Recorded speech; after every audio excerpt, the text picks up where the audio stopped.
প্রশ্নটা আপনাকে রাখতে চাই, তাহলে আপনার মা শেখ হাসিনা আপনারা কি কোনোদিনও ফিরবেন বাংলাদেশে? একদিন না একদিন তো ফিরবই, অবশ্যই। আওয়ামী লীগ অবশ্যই ফের ক্ষমতায় আসবে, একদিন না একদিন আমরা ফিরবো। এই উদ্ভূত পরিস্থিতিতে তিনি এখন শরণাপন্ন হয়েছেন ভারতবর্ষের। ভারত অবশ্যই বন্ধু রাষ্ট্র এবং আপনাদের পরিবারের সাথে ভারতের যে রাজনৈতিক মহলে যে শীর্ষ নেতৃত্ব তাদের একটা অনেক দিনের ঐতিহাসিক সখ্যতা রয়েছে। খপ্পরে ছিল, পরিকল্পিত করে শেখ হাসিনা বাংলাদেশকে ভারতের একটা কলোনিতে পরিণত করেছিলেন। কারণ তিনি চেয়েছেন তাকে ভারত অ্যাট এনি কস্ট ক্ষমতায় রাখুক এবং ভারত যা যা চায় তাই তিনি দিয়ে দেবেন। ইতিমধ্যে গুঞ্জন উঠেছে যে সাবেক যে প্রধানমন্ত্রী রয়েছেন দেশ থেকে পালিয়েছেন, কিন্তু দেশ থেকে পালিয়ে আবার নাকি দেশে ফিরতে চান, নির্বাচনে অংশ নিতে চান। অন্যদিকে তাদের যে আমলারা রয়েছে তারা কিন্তু দেশে আসার নাই ঘোষণা দিয়েছেন। প্রধানমন্ত্রী হঠাৎ করে দেশে আসলে তার পরিণতি কি হবে সেটা তিনি নিশ্চিত জানেন, কেননা তিনি বাংলাদেশের দীর্ঘদিন যাবৎ ক্ষমতায় থেকেছেন এবং দীর্ঘজনদেরকে সাজাপ্রাপ্ত করেছেন। দর্শকতা, এ নিয়ে আজকের এই প্রতিবেদনটি সাজানো হয়েছে। নাটনের সম্পূর্ণ ভিডিওটি দেখতে থাকেন এবং আমাদের এই চ্যানেলটিকে নতুন দর্শক হয়ে থাকলে অবশ্যই সাবস্ক্রাইব করে আমাদের সঙ্গেই থাকবেন। কথা না বাড়িয়ে তার পুত্র সেই ভিডিওগুলো দেখে আসি। আপনাকে রাখতে চাই, তাহলে আপনার মা শেখ হাসিনা আপনারা কি কোনোদিনও ফিরবেন বাংলাদেশে? একদিন না একদিন তো ফিরবই, অবশ্যই। আওয়ামী লীগ অবশ্যই ফের ক্ষমতায় আসবে, একদিন না একদিন আমরা ফিরব। এই উদ্ভূত পরিস্থিতিতে তিনি এখন শরণাপন্ন হয়েছেন ভারতবর্ষের। ভারত অবশ্যই বন্ধু রাষ্ট্র এবং আপনাদের পরিবারের সাথে ভারতের যে রাজনৈতিক মহলে যে শীর্ষ নেতৃত্ব তাদের একটা অনেক দিনের ঐতিহাসিক সখ্যতা রয়েছে।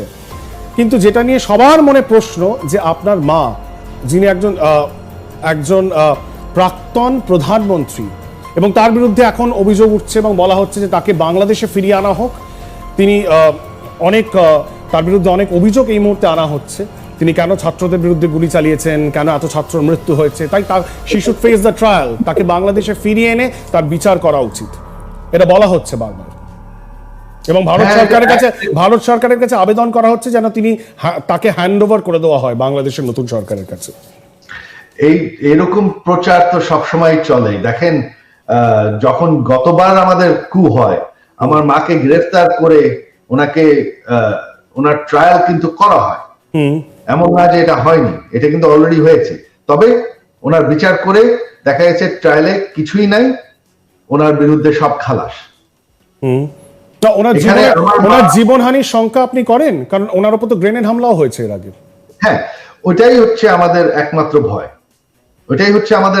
ভয়। তবে আবারও তো বললাম যে আমাদের দল হচ্ছে দেশের সব থেকে বড় দল, আমাদের কিন্তু বল আছে।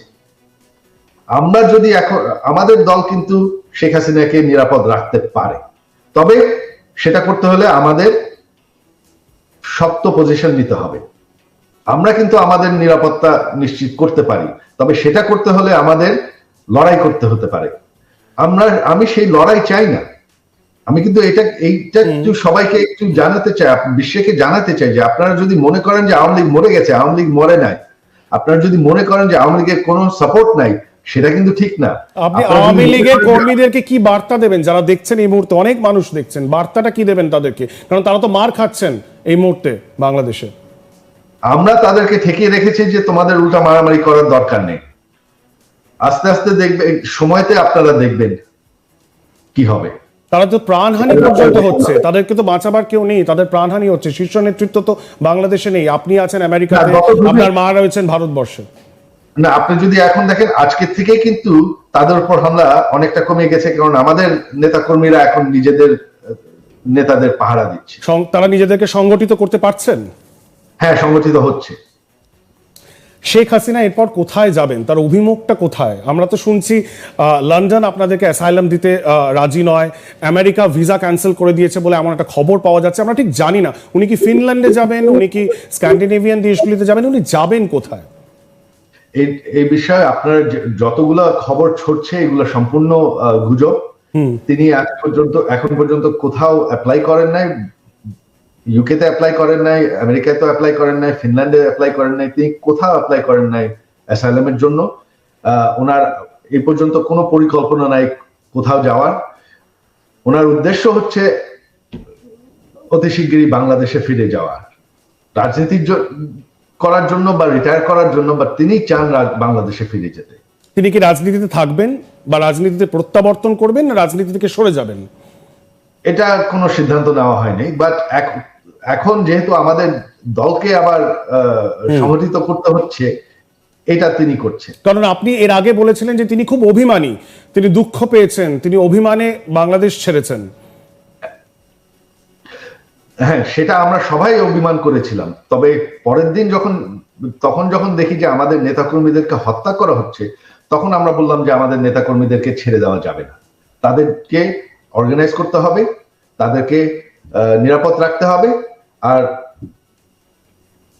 আওয়ামী লীগের শক্তি দেখাতে হবে, আওয়ামী লীগের পলিটিক্যাল মুভমেন্ট আবার শুরু করতে হবে। বেশ, ভারতীয় দেখুক যে আওয়ামী লীগ শেষ হয়ে যায়নি। বেশ, ভারত সরকারের সাথে, ভারতীয় সরকারের শীর্ষ নেতৃত্বের সাথে আপনাদের কি আলোচনা হয়েছে? আপনারা কি এস জয়শঙ্কর বিদেশ মন্ত্রী বা প্রধানমন্ত্রী নরেন্দ্র মোদীর সাথে ডিরেক্টলি আপনি বা আপনার মায়ের কথা হয়েছে?